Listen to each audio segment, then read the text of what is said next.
읽어주는 수필 글 오형칠. 제목 보이는 게 없어요. 약국 앞에는 하루에도 많은 일이 일어난다.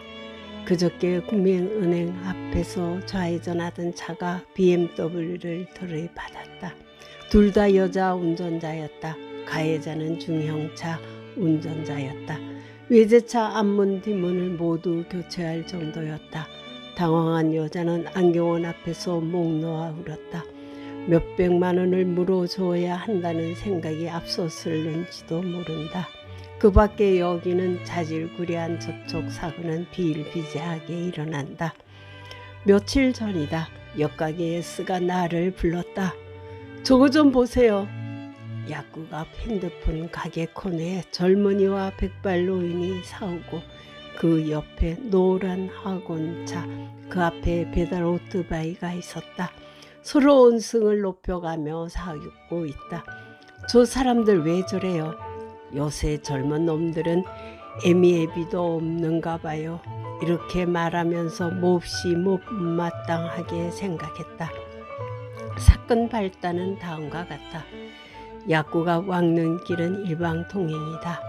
약국 앞에 택시가, 맞은편 핸드폰 가게 앞에는 음식 배달원이 어중간하게 오토바이를 대놓았다.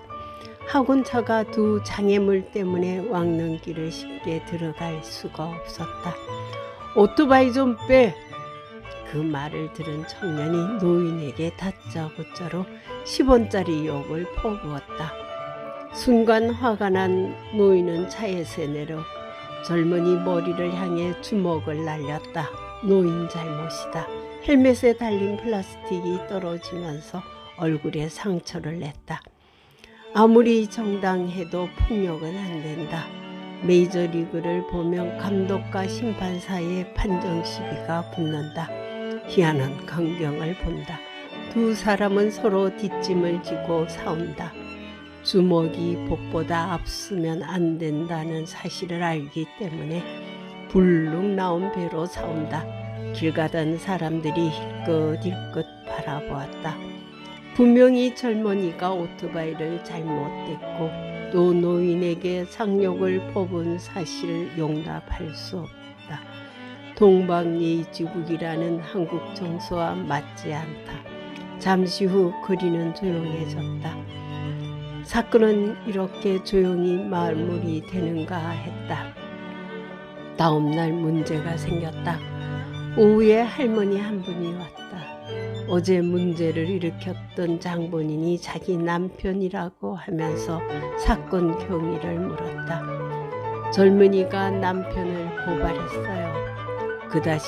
그 당시 상황을 자세히 알고 싶어 약국에 찾아왔다고 한다. 사실 당일 문제가 발생한 원인을 알고 싶어 애수와 나는 그날 녹화된 화면을 자세히 보았다. 나는 할머니에게 얼마든지 증인되어 주겠다면서 할머니를 위로해 주었다. 할머니 걱정하지 마세요. 아울러 그 당시 상황을 녹화된 화면을 증거로 보여줄 수 있다고 했다. 그러자 할머니는 염색약 등 몇 가지 당장 필요하지 않은 약을 몇 가지 구매했다. 고맙습니다. 조금 있다가 할머니가 어딘가 전화를 걸었다. 신호는 계속 갔으나 전화를 받지 않았다. 할머니는 초조해 보였다. 피해자에게 합의를 보기 위한 전화였다. 돈 10만 원 정도만 주려고요. 경찰에게 그렇게 하겠다고 하니 10만 원도 많다면 5만 원만 주라고 하더란다. 할머니도 먼저 폭력을 행사하면 법정에서 불리하다는 사실을 알고 있기 때문에 합의하고 싶어 했다. 경찰은 자기 남편이 아들 같은 녀석에게 욕을 얻어먹은 사실이 억울하고 분해도 합의만 해준다면 좋겠지만 그렇지 않으면 언어 폭력으로 맞고수를 하겠다고 한다. 경찰이 알려주었다. 그럴 때 정인이 필요하다. 할머니 언제든지 오세요. 증인이 필요하면 되어주겠다고 했다. 한창 흥분의 말을 아끼지 않던 할머니는 도와주겠다는 말에 안심이 되었는지 거듭 고맙다는 말을 하고 자리를 떴다. 비록 몰상식하고 무례한 젊은이가 극소수이지만 대부분 우리 젊은이는 착하다. 미꾸라지 한 마리가 온 우물을 허려놓은 뿐이다. 오늘 또 엘리베이터에서 초등학생을 만났다. 눈인사하는 모습이 보기 좋았다. 이 아이뿐 아니다. 아이든 어른이든 곧잘 인사한다. 옛날과는 다르다. 남자는 점잖아야 한다. 남자는 입이 무거워야 한다. 남자는 부엌에 들어가면 안 된다는 교육받은 우리 세대와 다르다. 한편 무례한 그 젊은이는 어른을 공경하라는 가정교육을 제대로 받지 못하고 성장한 핵가족 시대가 빚은 산물이 아닐까. 오늘 다시 그 할머니가 왔다. 그 청년은 겨우 19세, 집은 삼천포, 새엄마 밑에서 자랐으며 3일 후에 교도소에 가며 30만 원만 주면 좋겠다면서 눈물을 흘렸다고 한다.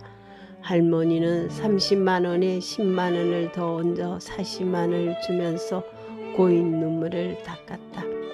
할머니, 제 눈에 보이는 게 없었어요. 할머니는 청년이 너무 가련하고 불쌍했다. 왜 청년은 6개월 동안 다시 복역해야 하는지 그 이유는 모른다. 제 눈에 보이는 게 없어요. 언제 사물을 제대로 볼 수 있는 날이 올까? 2023년 4월 9일 God bless you.